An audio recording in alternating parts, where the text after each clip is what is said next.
Hello, and welcome to A Story on a Saturday. Mr. Wolf's here again. I think his tummy is rumbling again. You're always hungry, Mr. Wolf. I am. I do love eating. It is one of my favourite things to do.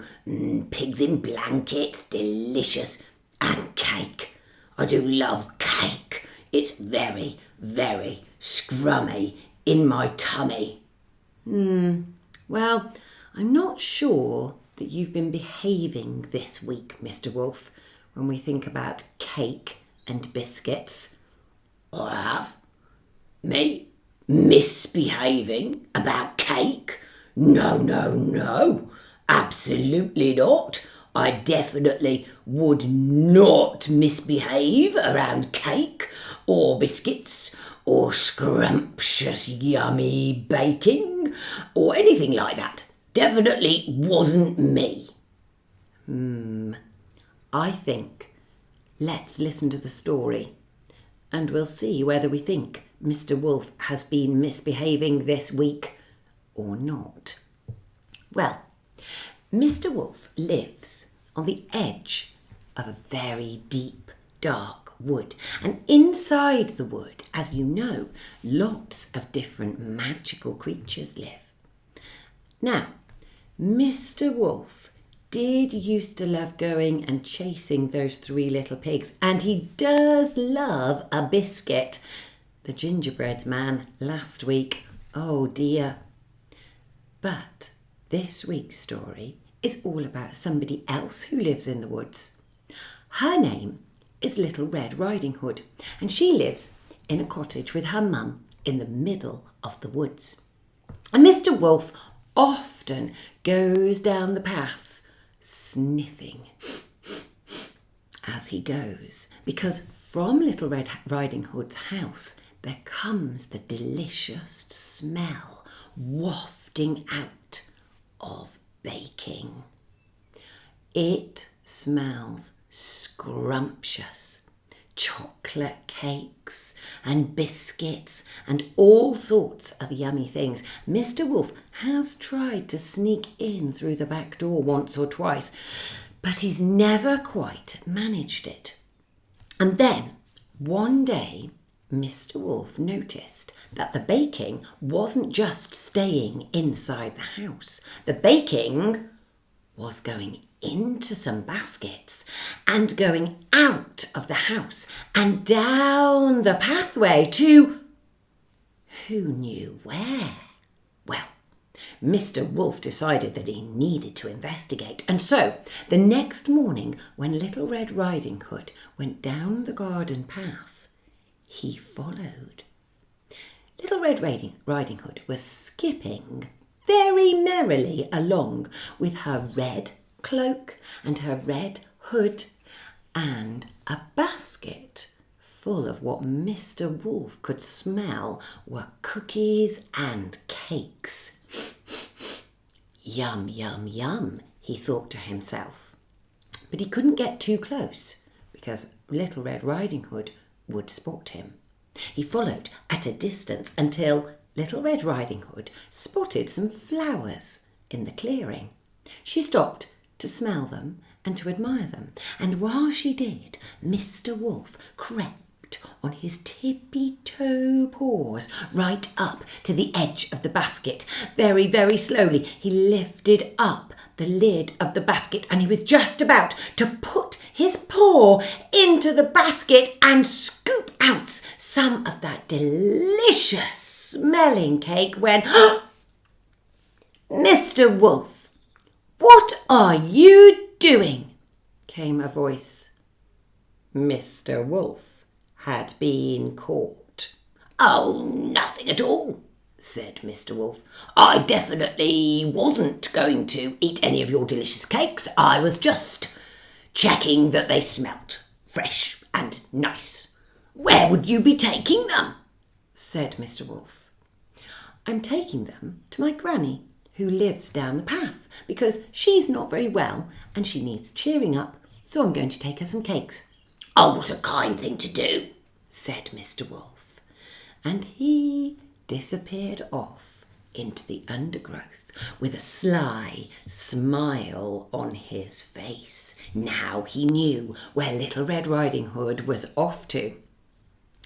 Little Red Riding Hood didn't think any more about that naughty Mr. Wolf, and she skipped through the forest paths as happily as ever. But Mr. Wolf had scampered at full speed ahead all the way to Granny's cottage.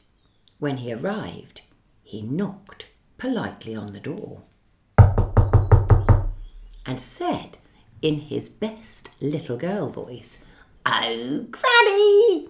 Oh, Granny! I've brought you some delicious cakes to eat." "Oh, thank you very much," came the voice from inside. "Do come in, my dear, and bring them in where I can see you and those lovely cakes." And so Mr. Wolf opened the door to Granny's cottage and stepped inside. Meanwhile, Little Red Riding Hood had skipped her way through the forest paths and up and down, admiring all the bees and the butterflies and the flowers that were blooming in the spring as she went, until she arrived at her granny's cottage. As she came close, she thought about all the things that her granny and her would chat about and how they would share a biscuit. And she looked forward with a big smile to seeing her. She came up the garden path and she knocked on the door. "It's just me, Granny," she called out. "I've brought you some cakes and some biscuits that I've cooked for you this morning." "Oh, do come in, my dear," said a voice from inside the house. Was it Granny's voice? Maybe. Little Red Riding Hood opened the door and went in. She stepped into the lounge where Granny was sitting in her favourite chair. She looked carefully at Granny, and then she said, My, Granny, what big ears you have today." And Granny said, "All the better to hear your tip-tapping little feet as they came up the garden path, my dear." Little Red Riding Hood looked at Granny again and said, My, Granny, what big eyes you've got." And Granny said, "All the better to see those delicious cakes and for us to share them together." And then Little Red Riding Hood said, "Oh, my, Granny, what big teeth you've got." And as Little Red Riding Hood said that, she gave a little squeal, and the wolf, because that's who it really was, jumped up and said, "All the better for gobbling your lovely, lovely cakes up."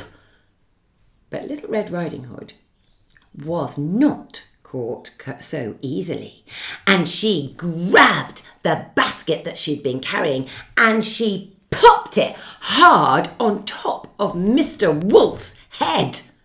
He got his head stuck. He couldn't move at all. He wiggled and he jiggled, but there was no way that he could get his head out of the basket that Little Red Riding Hood had pushed tightly on top of it. "Oh, let me out," he shouted. "Let me out. I don't like it in here. It's all dark and I don't like small spaces."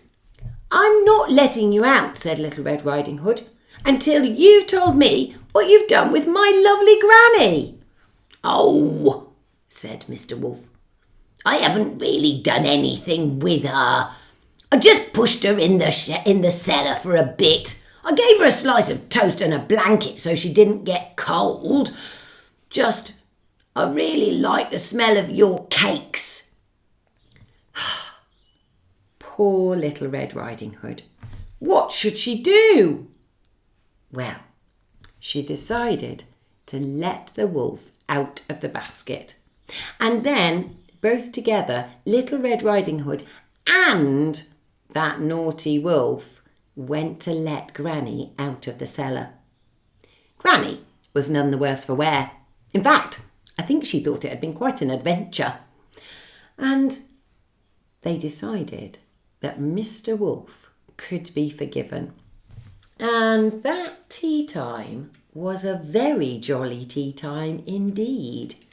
Mr. Wolf and Little Red Riding Hood and Little Red Riding Hood's granny all had a delicious tea of scrumptious cakes and yummy biscuits.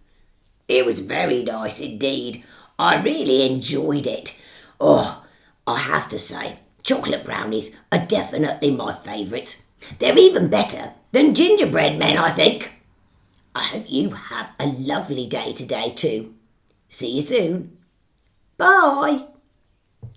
Goodbye. We hope you enjoyed the story on a Saturday.